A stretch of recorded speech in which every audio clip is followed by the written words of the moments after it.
प्यारे बच्चों, आज हम कक्षा 8 की गणित की वर्कशीट नंबर 22 करेंगे। आज का टॉपिक है बच्चों वर्गमूल और उसके प्रतिरूप। आज प्रिया रिया को एक किस्सा सुना रही थी कि कल जब पापा प्लाट खरीदने के लिए प्रॉपर्टी डीलर के पास गए तो उसे भी अपने साथ ले गए थे। और डीलर ने पापा से पूछा था कि आपको कितने क्षेत्रफल की ज़मीन चाहिए। तो पापा ने कहा कि मुझे आप 45 फुट गुणा 45 फुट बराबर 2025 वर्ग फुट का वर्गाकार प्लाट दिखाएं। डीलर ने कहा भाई साहब मैं आपको एक प्लाट दिखाऊंगा जो कि उतना ही है जितना आपको चाहिए, बस उसकी लंबाई 45 फुट से 1 फुट ज़्यादा और चौड़ाई 45 फुट से 1 फुट कम है। अर्थात हो ही गया 45 गुणा 45 फुट। तभी मेरे दिमाग में कुछ सूझा और मैंने पापा को कहा नहीं पापा, वह हमें 1 वर्ग फुट ज़मीन कम दे रहा है। तब पापा ने 46 फुट गुणा 44 फुट हिसाब लगाया और यह पाया कि 2024 वर्ग फुट बनेगा। तुम सही कह रही हो, पर तुमने इतनी जल्दी कैसे पता लगाया? तब मैंने पापा को बताया मैंने गुणा करके नहीं बल्कि 2025 में से एक घटा कर सही उत्तर बताया है। ध्यान से देखो रिया और समझो किस तरह से वह डीलर हमसे 1 वर्ग फुट से ज़्यादा पैसे लेना चाहता था।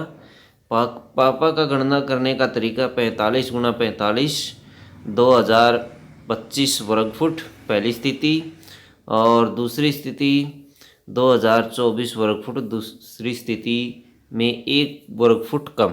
बीजीय व्यंजकों के अनुसार प्रिया का गणना करने का तरीका 45 गुणा 45 2025 वर्ग फुट। इसमें सूत्र जो लगाया गया बच्चों a+1 और a-1, a की 2-1 का स्क्वायर और a की 2-1।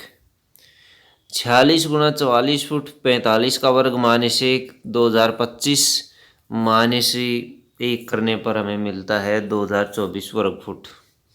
सूत्र नियम दो क्रमागत सम या विषम संख्याओं का गुणनफल हम उन संख्याओं के मध्य की संख्या के वर्ग में से एक घटाकर प्राप्त कर सकते हैं।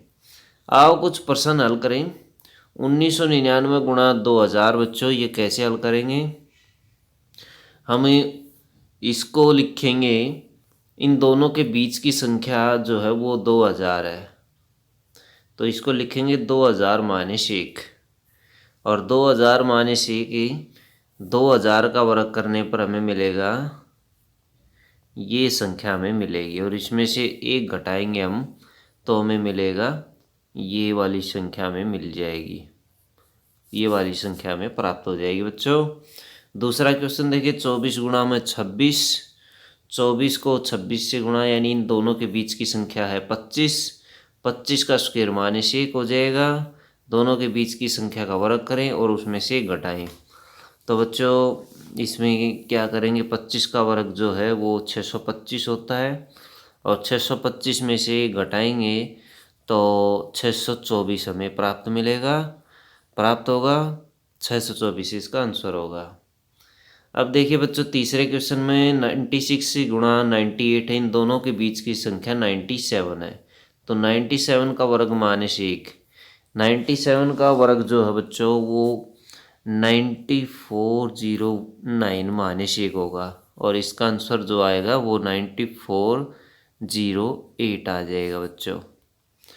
क्वेश्चन नंबर 4 देखिए 322 गुणा 324, तो हम इसको कैसे लिखेंगे? ऊपर वाली संख्या को हम लिखेंगे 323, इनके दोनों के बीच की जो संख्या है वो 323 है, 323 का वर्ग -1, और नीचे भी वही संख्या है 323 का वर्ग -1, इसलिए ये पूरे से पूरा कट जाएगा और एक आंसर आ जाएगा बच्चों। इसी तरह से हम पांचवा क्वेश्चन हल करेंगे। ऊपर दिया हुआ 605 का वर्ग -1 और नीचे दिया हुआ 606, तो आप इसको कैसे हल करेंगे?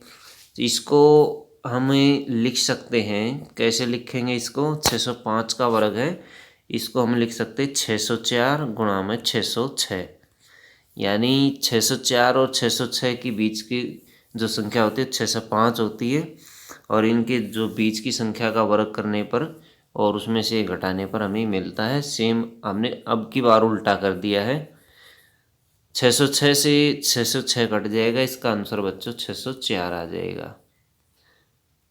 क्वेश्चन नंबर 6 देखिए, 71 गुणा 73, इसको हम लिखेंगे 72 का वर्ग -1, और बच्चों 72 का वर्ग जो है वो 5184 होता है, तो यह आ जाएगा 5184 -1, तो आंसर आ जाएगा 5183, आंसर आ जाएगा हमारा बच्चों